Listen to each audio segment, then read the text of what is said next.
your community. Articulate the value. No matter who initiates the plan, before you get started, you need buy-in from all parties. Make sure everyone involved understands why a strategic plan is necessary and how it will be developed and implemented.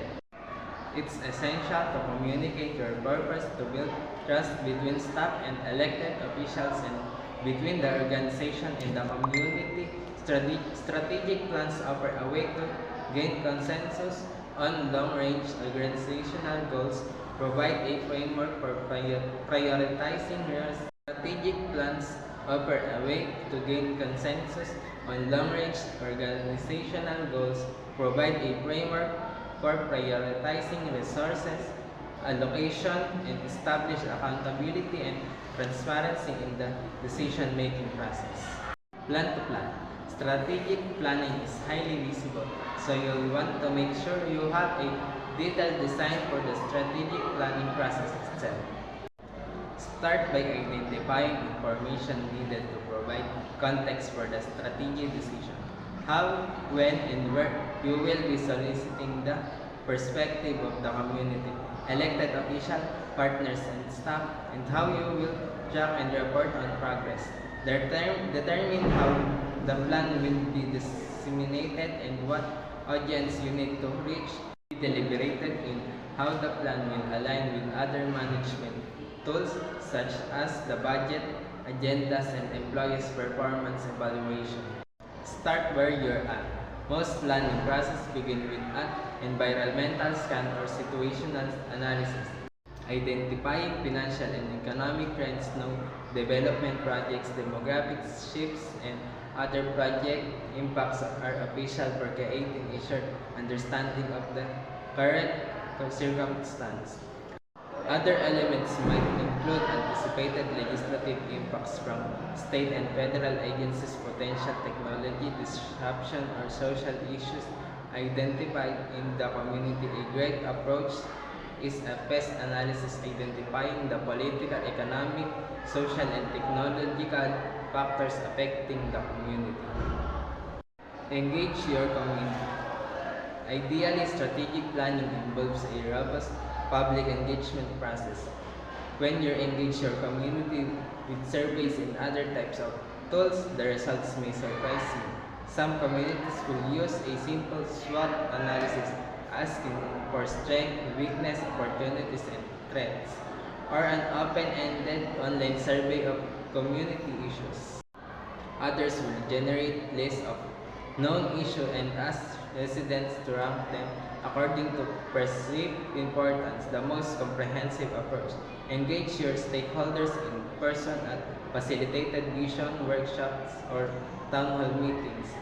This approach will developing a strategic plan may take a little extra effort and time, but it helps leads understand what is important of the community.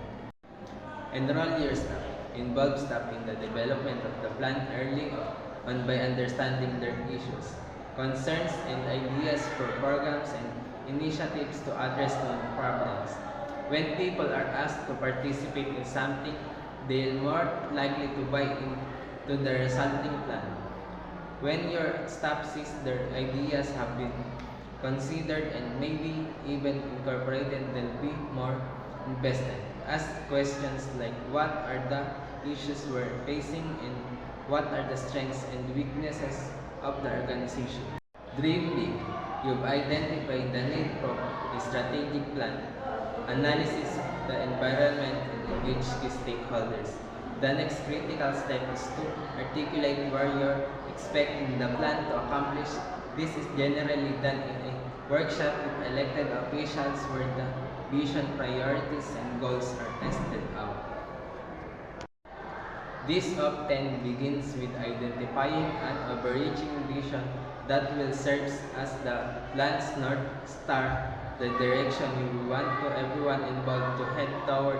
The vision has to be something people can excited about. It is essential that it be aspirational, something that will be challenging and worthwhile to pursue. Narrow your focus. Next, specific near-term goals, priorities should be identified that guide your direction over the next 3-5 years. This will be used to prioritize resources and align staff efforts with intended outcomes, allowing the entire organization to contribute the successful achievements of the overall vision.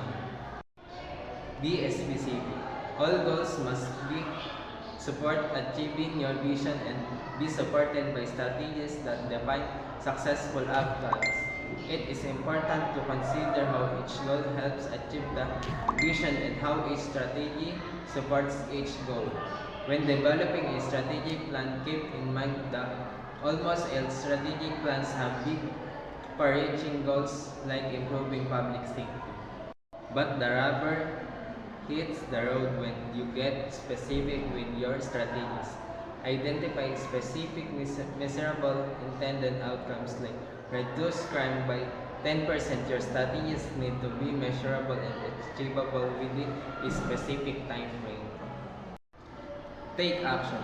Once you've defined success by selecting strategies to reach your goals, the specific action you will take to implement those strategies should be identified.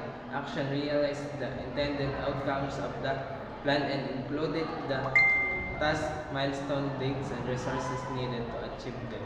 These are the fundamental building blocks of reaching your vision, the actual step you take along that journey.